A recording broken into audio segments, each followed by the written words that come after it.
안녕하세요.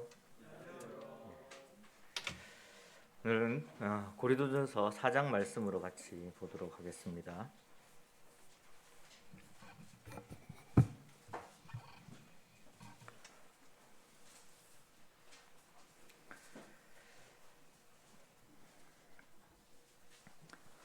고린도전서 4장은 신약성경 266페이지에 있습니다.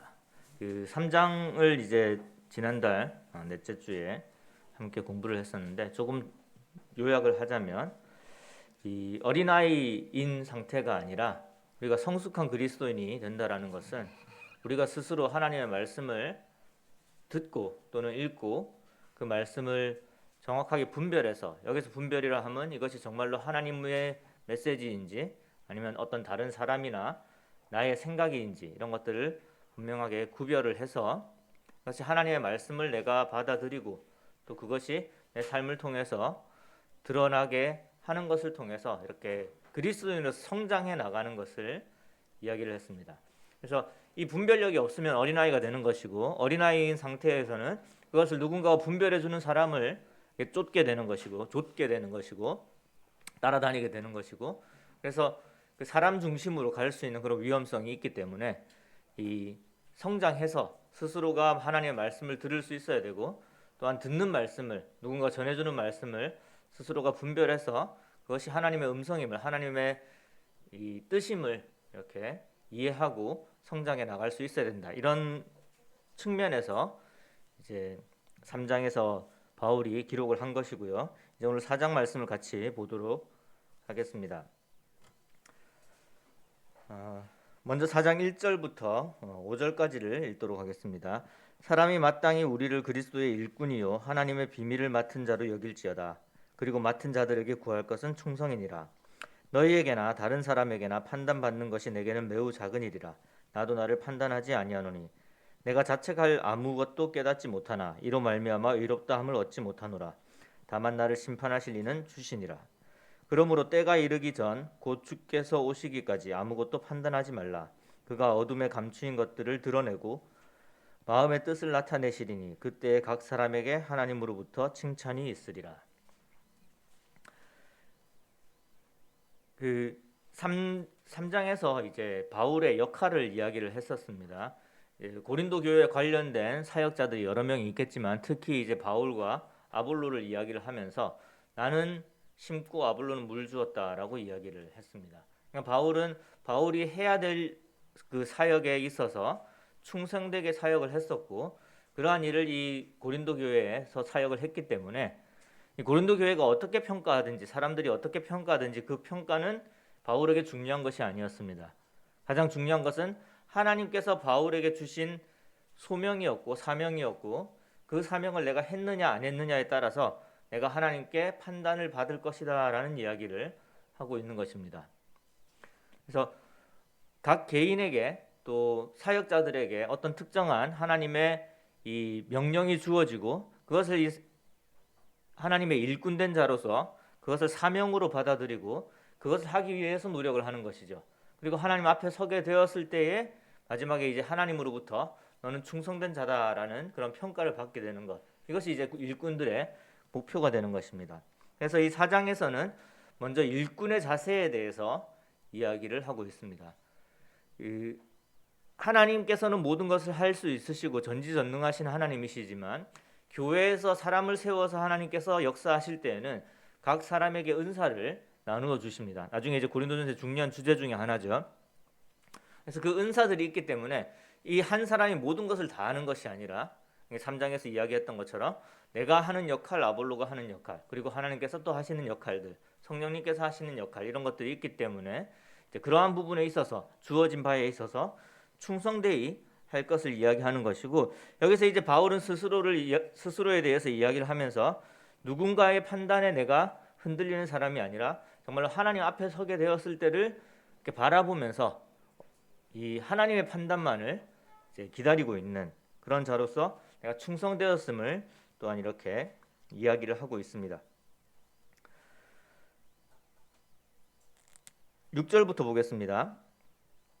형제들아, 내가 너희를 위하여 이 일에 나와 아볼로를 들어서 본을 보였으니 이는 너희로 하여금 기록된 말씀 밖으로 넘어가지 말라 한 것을 우리에게서 배워 서로 대적하여 교만한 마음을 가지지 말게 하려 함이라. 그래서 여기서 이제 그 아까 3장에서 이야기했던 바울과 아볼로의 이야기를 하는 것입니다. 6장 앞부분에 내가 너희들에게 방금, 그러니까 앞부분, 이 나는 물을 주었고 나는 심었고 아볼로는 물을 주었다 하는 이 부분을 이제 이야기를 하면서 이렇게 이야기를 하지 않았느냐. 그러니까 너희들은 교만해하지 말고 이제 배운 대로 그 사역자들이 일한 대로 이렇게 받아들일 것을 이야기를 합니다. 자, 이제 7절부터 14절까지를 쭉 읽어드리겠습니다. 누가 너를 남달리 구별하였느냐? 내게 있는 것 중에 받지 아니한 것이 무엇이냐? 네가 받았은즉 어찌하여 받지 아니한 것 같이 자랑하느냐? 너희가 이미 배부르며 이미 풍성하며 우리 없이도 왕이 되었도다. 우리가 너희와 함께 왕노릇하기 위하여 참으로 너희가 왕이 되기를 원하노라. 내가 생각하건대 하나님이 사도인 우리를 죽이기로 작정된 자같이 끄트머리에 두셨음에 우리는 세계 곧 천사와 사람에게 구경거리가 되었노라. 우리는 그리스도 때문에 어리석으나 너희는 그리스도 안에서 지혜롭고 우리는 약하나 너희는 강하고 너희는 존귀하나 우리는 비천하여 바로 이 시각까지 우리가 줄이고 목마르며 헐벗고 매맞으며 정처가 없고 또 수고하여 친히 손으로 일을 하며 모욕을 당한즉 축복하고 박해를 받은즉 참고 비방을 받은즉 권면하니 우리가 지금까지 세상의 더러운 것과 만물의 찌꺼기 같이 되었도다. 내가 너희를 부끄럽게 하려고 이것을 쓰는 것이 아니라 오직 너희를 내 사랑하는 자녀같이 권하려 하는 것이라. 이 7절부터 이 14절까지의 말씀인데 이 부분을 읽어보면은 이 바울의 어떤 감정이 드러나는 것을 이제 알 수가 있거든요. 이 성경을 읽다 보면은 일반적으로 이제 그 글을 쓰는 사람의 감정이 잘 드러나는 글은 그렇게 많지는 않습니다. 그것이 이제 특별히 뭐 시가서인 경우가 아닌 이상은 이제 가급적이면은 이렇게 담백하게 감정을 죽이고 어떤 지식을 전달하고자 하거나 그런 글들이 많은데, 근데 이 고린도전서와 고린도후서를 보면은 이 바울의 어떤 면에서 굉장히 격한 감정이 드러나는 그런 장면들이 나와요.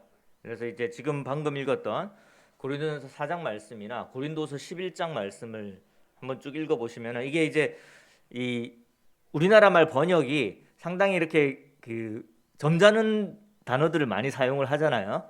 그래서 이렇게 좋게 번역이 되어 있는 건데 이게 실질적으로 이 당시에 읽혔을 때 어떤 느낌으로 읽혔을지를 생각을 해보면은 이렇게 얌전한 표현은 아니었던 것 같습니다.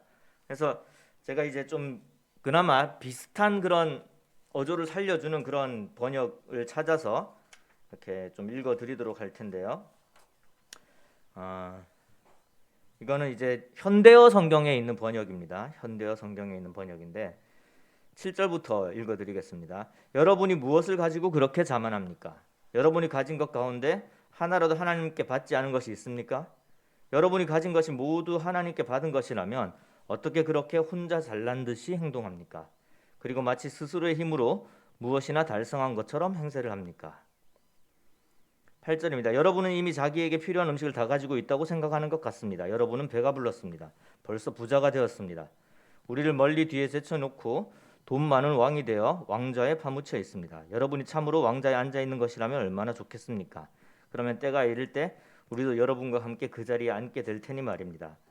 9절 때때로 나는 이런 생각이 듭니다. 하나님께서 우리 사도들을 곧 사형당할 죄인같이 여기시고 그들 가운데서도 맨 끝에 끌어내 세상 사람들과 천사들 앞에 구경거리가 되게 하셨다고 말입니다. 어떤 느낌이세요? 좀 이렇게 강하게 이야기하는 그런 느낌이죠. 예. 근데 이것도 사실은 이 성경에 있다 보니까 이것도 성경의 번역 중에 하나다 보니까 굉장히 이제 유하게 이야기를 한 거예요. 그러니까 이거를 이제 한번 생각을 해보겠습니다. 만약에 바울이 고린도 교회 사람들을 만나서 그 현장에서 이렇게 이야기를 했다면은 이거보다 훨씬 더 강하게 이야기했어요. 여러분 참 많이 가지고 있는 것처럼 이야기를 하지만 여러분들 뭐 교회가 커지면서 고린도 교회 뭔가 되는 것처럼 말씀을 하시는데 그리고 뭔가 특별한 하나님의 축복이 있는 것처럼 이야기를 하고 여러분들이 참 똑똑한 것처럼 말씀을 하시는데 그 중에 하나님이 주시지 않은 게 어디 있습니까? 다 하나님께 받은 은혜 아닙니까? 그런데 왜 그거 가지고 자랑하세요? 교회 큰 게 자랑이에요? 똑똑한 사람 많은 게 자랑이에요? 이런 식의 이제 이야기가 나오는 건데, 근데 그거를 이제 글로 적으니까 그나마 그 바울의 감정이 많이 이렇게 절제되어서 나온 건데도 우리가 볼 때 바울이 참 이렇게 마음이 많이 어려움이 있었나라는 생각이 들 정도죠. 고린도 후서의 말씀도 보시면 그런 이제 반어적인 그런 표현들이 사용된 것을 볼 수가 있습니다. 조금 더 읽어드리겠습니다. 10절. 그리스도가 우리를 어리석은 자로 만들었다고 여러분은 말합니다. 그렇게 말하는 여러분이야 물론 매우 현명하고 지각이 있는 그리스도인이겠지요. 우리는 약하지만 여러분은 그렇지 않을 것입니다. 여러분은 평판이 좋지만 우리는 조롱거리에 불과합니다. 어떻게 들리세요, 이게? 이것도 이제 좋게 표현을 한 거예요. 여러분 우리한테 자꾸만 어리석다라고 이야기를 하는데 아유 그렇게 잘나셨어요 이렇게 표현을 해야 될 거를 여러분 참 잘나셨습니다. 정말 똑똑하십니다. 정말 지혜로우세요. 라고 이야기를 해야 될 거를 이렇게 표현한 거예요. 그러니까 이게 뭐냐면 반어법이죠. 근데 반어법을 왜 사용했을까요? 그러니까 그 전에 계속 이제 하나님의 지혜가 하나님의 가장 어리석음이 인간의 가장 큰 지혜보다도 더 지혜롭다라고 이야기할 정도로 하나님만이 지혜고 사람들의 지혜는 아무것도 아니다라고 바울이 이야기를 했는데 지금 여기서 여러분 참 지혜로우십니다라고 이야기하는 거는 이건 반어법이거든요. 반어법을 썼다는 거는 굉장히 이 감정이 격하다라는 이야기예요. 근데 그거를 많이 이렇게 순화시켜서 이렇게 기록을 한 것을 볼 수가 있습니다. 그래서 이 부분에 대해서 특히 이제 고린도전서 1장부터 4장까지 이어지는 이 내용들에 대해서 이것이 이제 바울이 이렇게 피드백을 받은 내용을 바탕으로 고린도 교회를 책망하기 위해서 이렇게 쓴 부분이거든요. 처음에 이야기를 했지만 고린도 교회가 나눠져 있단 말이죠. 왜 나눠져 있느냐? 사람들을 쫓아서 나눠져 있었습니다. 사람들의 지혜를 쫓아가면서 나눠져 있었어요. 왜 사람들의 지혜를 쫓아가느냐 하면은 그들이 분별력이 없었고 하나님의 말씀이 어디서부터 어떻게 전해지는지를 분명히 알지 못했기 때문에 그러니까 자기에게 좋은 이야기를 해준 자기가 마음에 드는 이야기를 해준 사람들을 쫓아갔단 말이에요.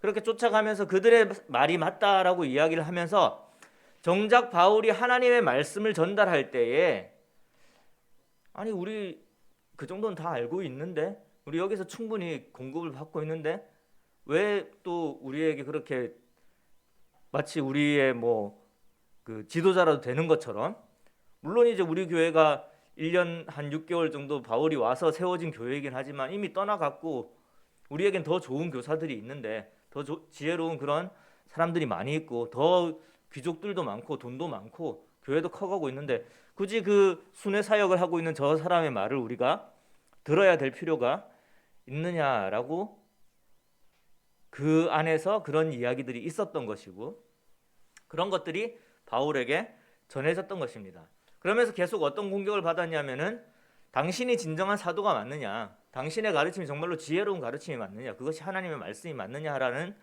그러한 공격들이 계속 있어 왔던 것으로 보여집니다.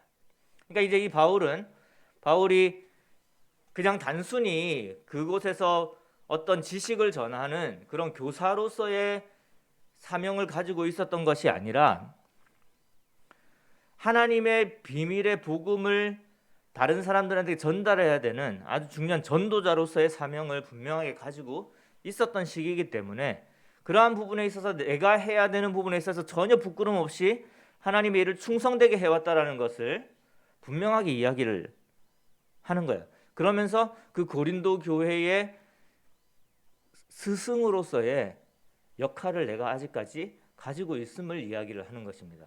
그래서 사실은 이 바울이 고린도 교회에 전달해야 되는 중요한 내용들을 그들이 정말 진지하게 받아서 고칠 수 있기를 바라는 그런 마음으로 이 강한 표현을 사용을 한 것이죠.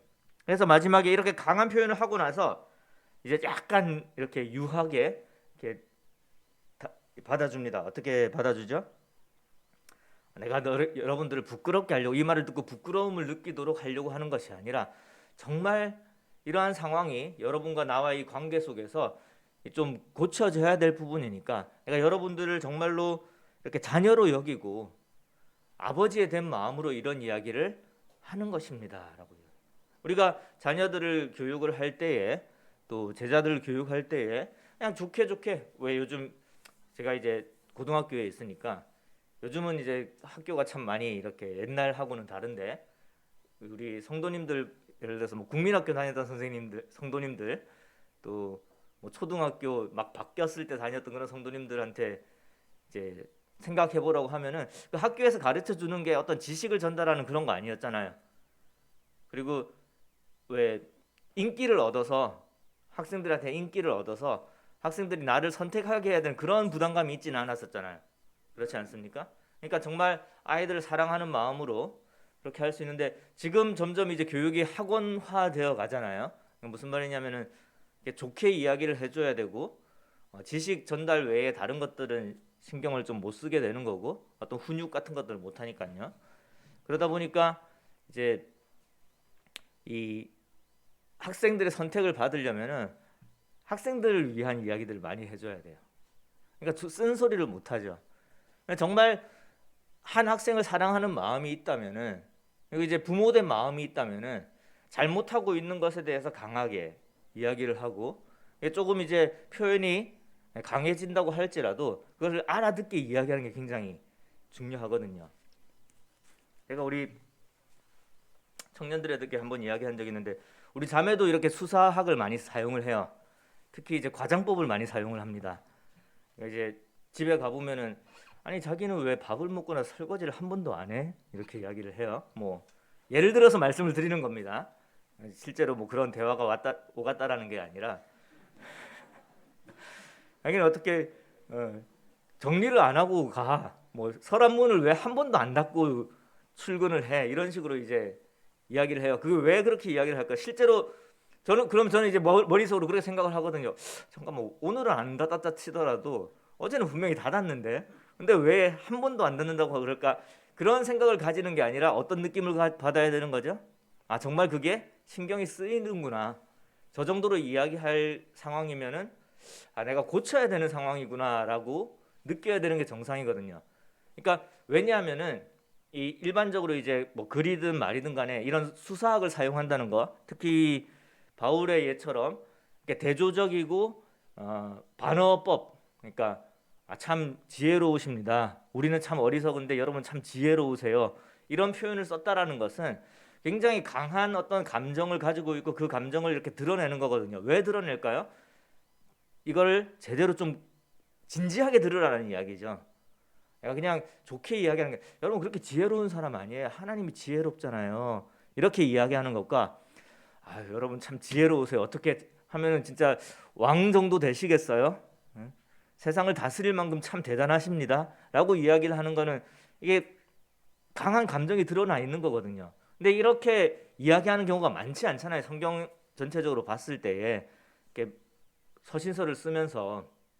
그러니까 어쩌면 그 갈등 관계가 굉장히 컸던 것 같아요. 이 바울과 고린도 교회의 그 갈등 관계가. 그리고 그 고린도 교회가 바울을 이제 구체적으로 여러 가지 부분에 있어서 이렇게 송사했을 수도 있을 것 같습니다. 그리고 그 관계에서 여러 가지 어려움이 있었음을 우리는 또 고린도 후서를 통해서도 이렇게 발견할 수가 있거든요. 근데 왜 바울이 이렇게 이야기를 합니까? 내가 하나님 앞에 그 판단만을 기다리고 있다라는 이야기를 합니까? 여러분들의 판단이 옳지 않다라는 걸 이야기하는 거죠. 여러분들이 정말 지혜롭고 나를 판단하고 나에 대해서 평가를 한다고 하지만 그건 옳은 평가가 아닙니다. 내가 여러분들이 해야 될 일은 하나님께 받은 말씀을 전하는 것입니다라는 그 부분을 강조하기 위해서. 그러니까 하나님의 지혜만이 올바른 지혜이고, 지금 바울이 전달하는 것은 여러분들이 보기에는 사람의 지혜만큼 정말 대단하고 복잡한 게 아닌 것 같지만, 사실 하나님의 지혜는 굉장히 단순한 거거든요. 하나님의 복음은, 하나님이 우리에게 보여주신 그 복음과 그 진리들은 굉장히 단순한 거거든요. 근데 그 단순한 걸 전하니까 그 참 복잡한 이 철학들을 가지고 있었던 로마인들에게, 헬라권 문화인들에게 또 이게 정말 열심히 이렇게 그 율법을 지키고 그 생활을 했어야 되는 그런 그 유대인들에게 양쪽에게 크게 이렇게 멋지게 다가오지가 않았던 거예요. 그러니까 이제 바울의 사람을 보기 시작을 하는 거죠. 사람을 보게 되면 어떻게 됩니까? 지금 여기 이제 이런 표현이 있습니다. 그 9절에 보시면은 하나님께서 우리 사도들을 곧 사형당할 죄인같이 세상의 끄트머리에 세워놔서 이 천사와 사람들의 구경거리가 되게 하셨다라는 그런 표현이 있어요. 이게 무슨 말이냐면은 이 사도 바울은 그 당시에 이 복음 전도자로서 이 로마 전역을 돌아다니는 사람이었어요. 그리고 그 로마 전역을 돌아다니면은 그곳에 갈 때마다 아, 저 사람 바울이다. 저 사람 하나님의 복음을 전하는 사람이다. 예수 그리스도를 전하는 사람이다. 교회들은 다 알고 있는 상황이었죠. 이거를 이제 우리 시대에 한번 생각을 해보면은 우리가 이제 복음 집회를 할 때에 복음을 전하게 하기 위해서 초청하는 뭐 나름 이렇게 유명하신 그런 강사 형제님들을 한번 생각을 해보면 좋을 것 같아요. 어떻습니까? 하나님의 복음을 전하기 위해서 대부분은 자기 평생을 헌신한 그런 형제님들이에요. 근데 가끔 어떤 경우가 있냐면은 그 형제님이 속한 그 지역 교회에서 그 형제님에 대해서 이렇게 안 좋게 이야기하는 성도들이 있는 경우를 보게 됩니다. 왜 그럴까요? 이게 강하게 하나님의 말씀을 전하다 보면은 이 사람을 대할 때에 이렇게 강하게 대하고 조금 우리가 느끼기에 비인격적으로 대한다는 그런 느낌을 받을 수가 있어요. 그리고 또 복음을 많이 전하는 경우에 이제 성도님들에 대한 어떤 그 가르침을 조금 이제 못하게 되는 경우가 생기죠. 여기저기 복음을 전하고 다니고 그럼 이제 그런 것들에 대한 이제 부족함을 느끼게 되었을 때에 아, 그게 그 형제님의 부족함이고 다른 부분에서 내가 받아야 되는 부분이구나라고 생각해야 되는 게 이 고린도전서의 내용에 따르면 그게 옳은 거잖아요. 아, 저분은 심는 분이시고 물 주는 분은 또 다른 분이시고 또 내가 성경을 통해서 또 내가 성령님을 통해서 분별함으로써 성장해 나가야지 이렇게 되는 게 올바른 반응인데 어떻게 하냐면은 자질이 부족한 것 같아 리더로서 저런 일을 하실 만큼 대단하신 분이신가라는 이야기를 하게 되는 거죠. 그러니까 바울이 그러한 상황에 처해 있었던 거예요. 그게 구체적으로 어떤 모습인지는 우리가 알 수는 없지만 분명히 그 당시에 그 바울의 어떤 성품적인 부분, 인격적인 부분, 사역적인 부분에 있어서 그 부족함에 대해서 말하는 사람들이 있었고 그것이 생각보다 이제 크게 이 바울과 고린도 교회의 갈등 관계에 있었던 것을 보게 됩니다. 그런데 바울은 그것에 대해서 이렇게 이야기를 하는 거예요. 내가 해야 될 일에 대해서 나는 하나님 앞에 충성된 자다. 그리고 모든 일꾼들이 각자가 하나님 앞에서 충성된 자다라고 이야기를 하는 거예요. 나뿐만이 아니라 아볼로든 베드로든 어떤 사역자든지 간에 그 사역자가 하나님 앞에 정말 충성된 마음으로 일꾼으로서 하나님의 사명을 감당하고 있고 그 일에 대한 평가는 하나님 앞에서 하나님에 의해서 이루어질 것이다 라고 분명하게 이야기를 하고 있는 거예요.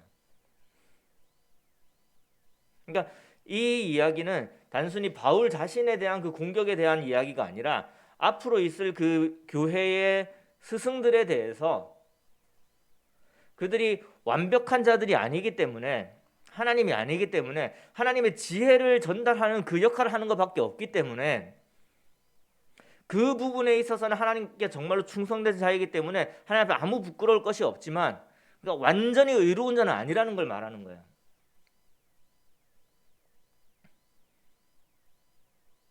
근데 사람들은 뭘 본다는 거죠? 그 하나님께서 하나님의 일을 많이 하면 많이 할수록 어디에 서게 됩니까? 세상과 천사 앞에 잘 보이는 자리에 서게 되는 거예요. 그리고 많은 사람이 공격을 받을 수 있는 자리에 서게 되는 거죠. 그러니까 조금만 잘못하게 되는 것이 한 사람에 의해서 이야기가 되어지고 나는 저 형제님 이렇게 잘못하는 거 봤어. 그것이 계속해서 모여서 그 사람의 공격으로 간다라는 이야기예요.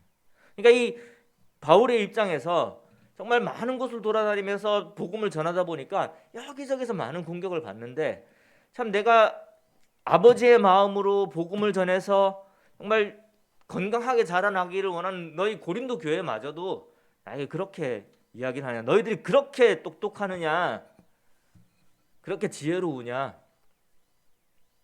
그래, 나는 참 어리석구나.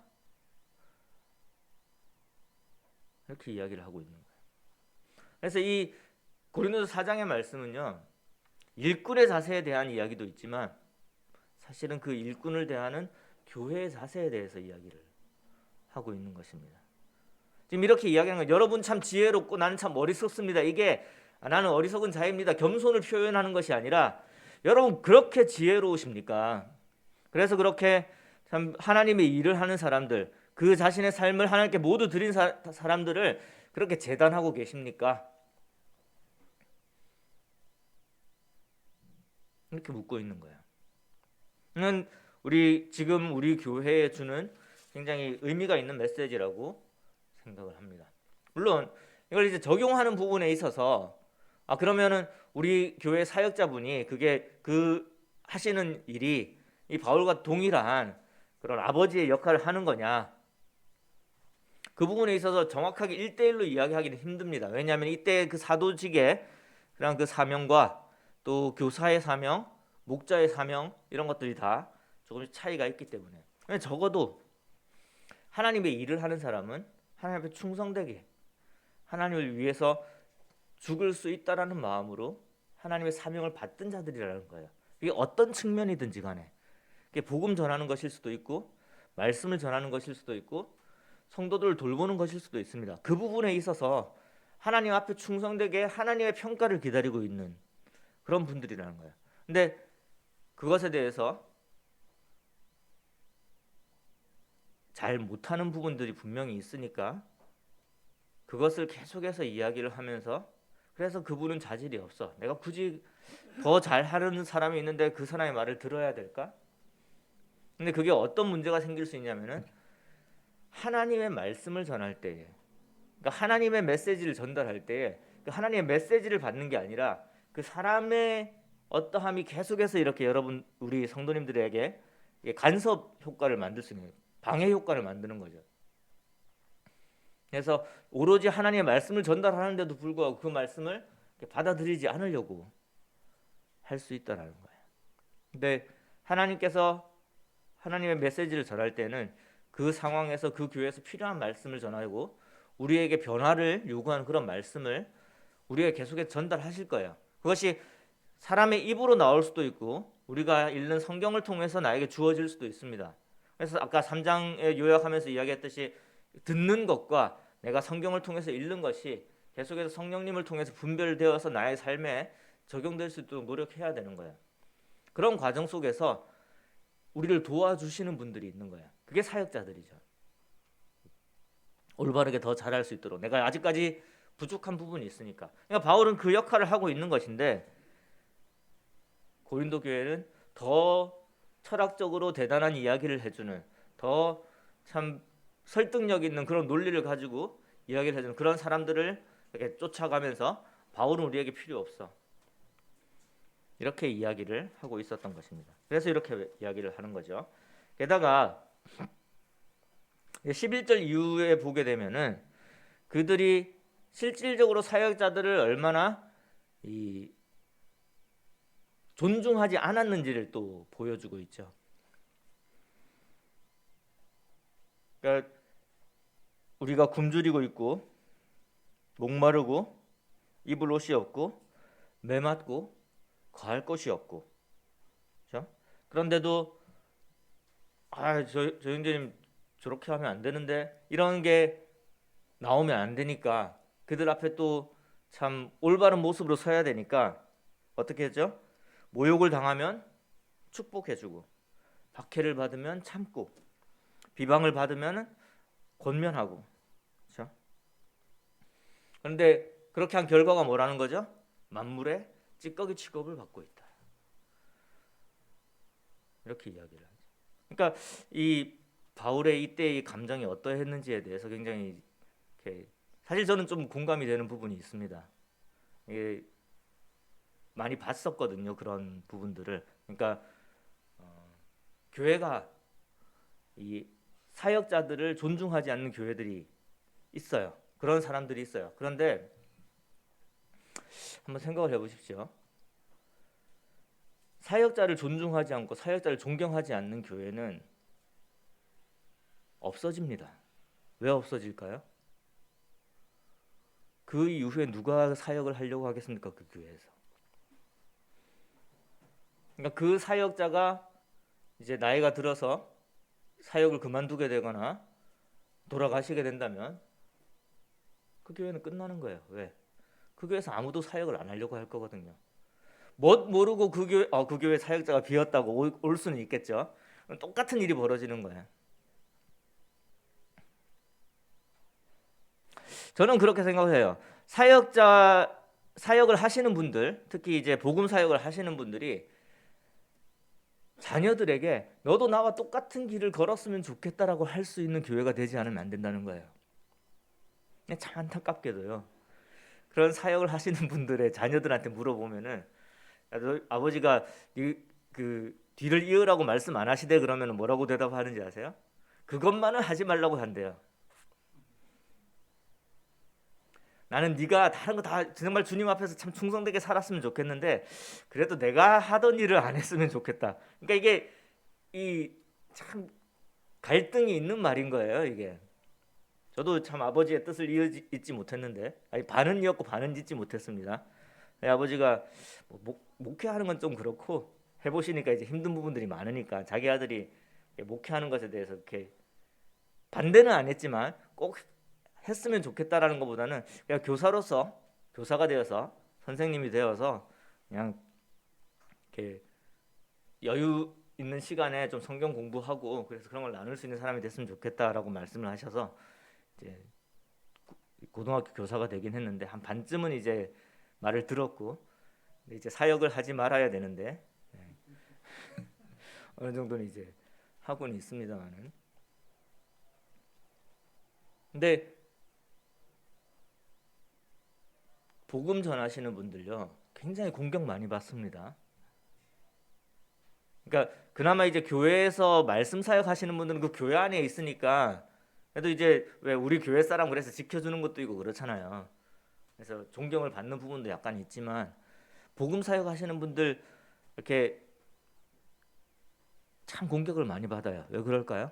하나님께서 그 끄트머리에 세워 놓으셔서 그런 거예요. 그러니까 사단은 계속해서 공격을 하죠. 근데 한번 생각을 해보십시오. 어떤 사람이 잘못할 수 있잖아요. 사람이잖아요. 바울도 뭐 그렇게 기록이 되지는 않았지만 사실 갈등들이 있었거든요. 그러니까 그게 바울이 잘했다라고 이야기하기는 애매한 부분들이 있는 그런 장면들이 나옵니다. 그럼 바울은 사람들한테 공격 안 받았을까요? 부족함에 대해서 사람들이 이야기하지 않았을까요? 근데 그 부족함은 어디에 대한 부족함이죠? 그 사람이 가지고 있는 부족함이에요. 또 바울은 어떻게 할 수 없는 과거를 가지고 있잖아요. 초기의 사역자들을 핍박하고 죽이는 데 일조했던 그런 과거를 가지고 있는 사역자였잖아요. 누군가 그 과거를 들춰내서 그 바울의 지금 현재의 그 지위에 대해서 도전을 한다면은 바울 할 말이 없는 사람이거든요. 근데 우리가 하고 있는 것들이 비슷한 거예요. 그 사람의 부족함을 계속해서 이야기를 하죠. 그 사람의 과거를 끌고 와가지고 이런 적 있는데 이런 사람이 사역 감당해서 되겠어? 끌어내려야지라고 이야기를 하는 거죠. 근데 그것이 그 사람의 잘못이잖아요. 그 사람이 전하는 복음의 잘못입니까? 그 사람이 전하는 복음이 문제가 있는 것입니까? 그 사람의 소명에 문제가 있는 것인가요? 그걸 잘 구분해야 돼요. 그 사람이 전하는 복음이 잘못되고 그 사람이 잘못된 그런 자신의 그 욕심을 가지고 어떤 일을 하고 있다면은 그것에 대해서 분명히 하나님께서 꾸짖으실 것이지만 그분이 하나님의 소명에 따라서 하나님의 복음을 전하고 있고 하나님의 말씀을 전하고 있는 상황이라면은 그 사역에만큼은 어떤 다른 부분들이 그 사역에 방해가 되지 않도록 오히려 그 일꾼들을 가지고 있는 교회와 그 일꾼들을 필요로 하는 교회들이 도와줘야 되는 부분들이죠. 이것을 존중해야 되는 부분들이죠. 그게 일꾼을 대하는 자세인 거예요. 그리고 더해서 정말로 우리가 이 올바른 사역자, 정말 우리에게 온 힘을 다해서 하나님의 말씀을 전할 수 있는 그런 사역자를 우리가 가지려면은 사역자에게서 이런 생각이 들어서는 안 되는 거죠. 우리는 헐벗었고, 우리는 줄이고, 우리는 배고프고, 여러분들 우리를 저주할 때 우리는 여러분들 축복해야 되고, 이런 이야기가 사역자에게서 나와서는 안 되고 사역자의 마음속에 이런 마음이 있어서는 안 된다는 거예요. 그러니까 이렇게 강하게 표현을 하시는 거예요. 사역자가 이런 상황에 있는데 이게 정말로 올바른 것이냐.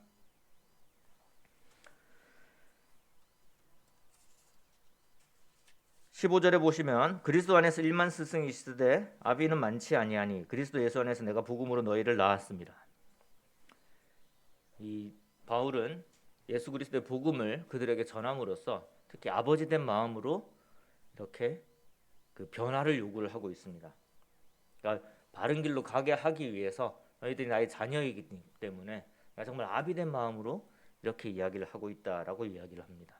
다소 강한 표현으로 느껴졌을지는 모르겠지만 그것이 그래서 이 이야기를 듣는 사람으로 하여금 어떡하지 이런 생각을 가지게 하려고 왜 우리한테 이렇게 강하게 이야기를 하지? 우리 왜 부끄럽게 이야기하지? 라는 것이 아니라 정말로 바울이 우리를 사랑하고 있구나. 우리가 정말로 올바른 길로 가기를 원하는구나. 라고 느낄 수 있기를 원한다. 라는 것이죠. 근데 이 바울이 16절에 보시면은 나를 본받는 자가 되라 라고 이야기를 합니다. 아비로서 정말로 부끄러움이 없고 또한 정말로 하나님의 말씀을 받아서 그 하나님의 능력으로 일하기 때문에 그 부분에 있어서 하나님의 사역에 있어서 하나님 앞에 충성된 부분 그리고 점점 하나님을 닮아가서 예수 그리스도를 닮아가서 내 삶을 온전히 예수 그리스도를 드린 부분에 대해서 이 바울은 계속해서 닮아갈 것을 이야기합니다. 그 정도로 이 바울은 자신의 삶에 대해서 하나님 앞에 충성된 부분이 이렇게 분명히 있다라는 것을 믿고 있었고 실질적으로 그렇게 삶을 살았다라는 것을 우리는 이 말을 통해서 알 수 있습니다.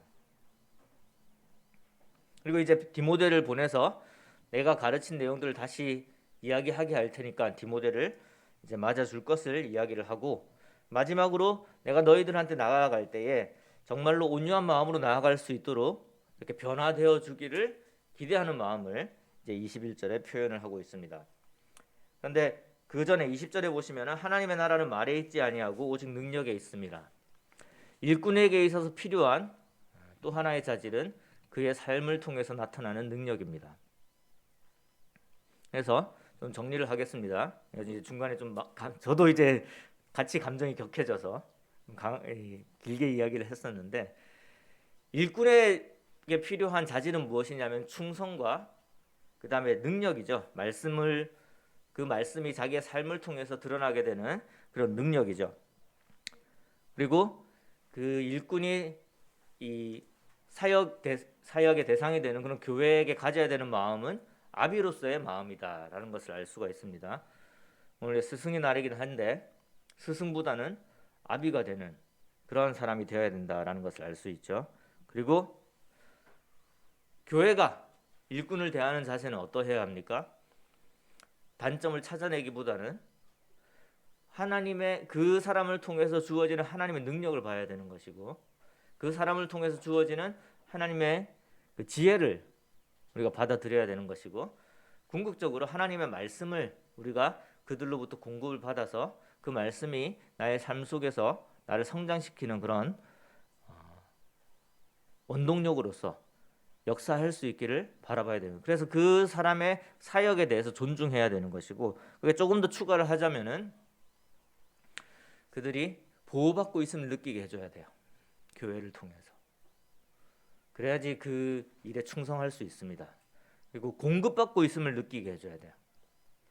그래야지 그 교회에 충성할 수 있는 거죠. 다른 어떠한 여러 가지 상황들이 그로 하여금 괴로움을 가지지 않도록 어려움을 당하지 않도록 교회가 일꾼들을 보호해야 됩니다. 그래야지 일꾼이 그 하나님의 받은 소명에 있어서 충성되게 할 수 있는 거예요. 잘 보면은요, 이렇게 사역, 그러니까 특히 이제 많이 드러난 사역을 하시는 분들이 그러한 것들을 충분히 받지 못했기 때문에 일어난 여러 어려움들이 결국 그 비난의 이 대상이 되는 어떤 일을 하게 만드는, 좀 말을 계속 돌려서 이야기해서 죄송합니다만은 어떤 뭐 구체적인 걸 가지고 이야기하는 게 아니라서 그렇습니다. 그러니까 가령 예를 들자면 내가 너무 배가 고프고 그러니까 이 뭐 누구한테 돈을 빌리지 않으면은 당장 아기가 이렇게 굶어서 뭐 영양실조가 될지도 모르는 그런 상황이 되면은 조금 이제 금전적으로 이렇게 아까워하는 모습을 보일 수가 있는 거잖아요. 근데 그 모습을 보고 사람들이 재현준님은 그 영혼을 믿는다면서 뭐 저렇게 돈에 예민하시지? 이런 비난이 온다는 거예요. 근데 자세히 생각을 해보면은 그렇게 된 그 단초를 제공한 것은 교회가 그 일꾼들을 보호하지 못해서 그런 거거든요. 그런 부분들이 지금 이 바울이 고린도 교회 이야기를 하고 있는 그 부분인 거예요. 그런데도 뭐 한다는 거죠? 하나님의 사람들은 그렇게 비난을 받을 때 그들에게 권면하고 축복한다는 거예요. 이런 삶에 대한 존중이 교회에 있으면 좋겠다. 그리고 그것이 이 고린도 4장을 통해서 교회에 주는 분명한 하나님의 메시지라고 생각을 합니다. 일꾼으로서 충성되고 그 말씀의 능력을 보여주는 것과 일꾼을 가진 교회로서 성도로서 그 일꾼을 존중하고 그분의 사명에 대해서 인정하는, 그분의 사역에 대해서 인정하는 그런 교회가 되는 것이 우리 묵동교회가 또 나아가야 될, 앞으로 이제 더 발전하기 위해서 꼭 필요한 그러한 부분이 아닐까 생각합니다. 기도하겠습니다.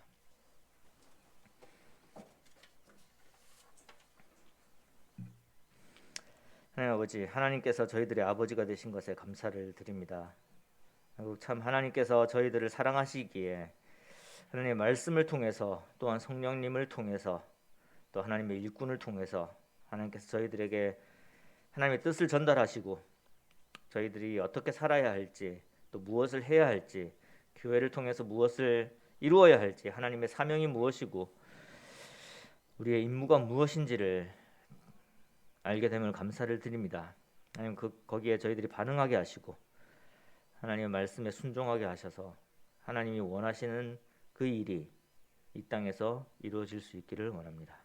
주 예수 그리스도 이름으로 기도드렸습니다.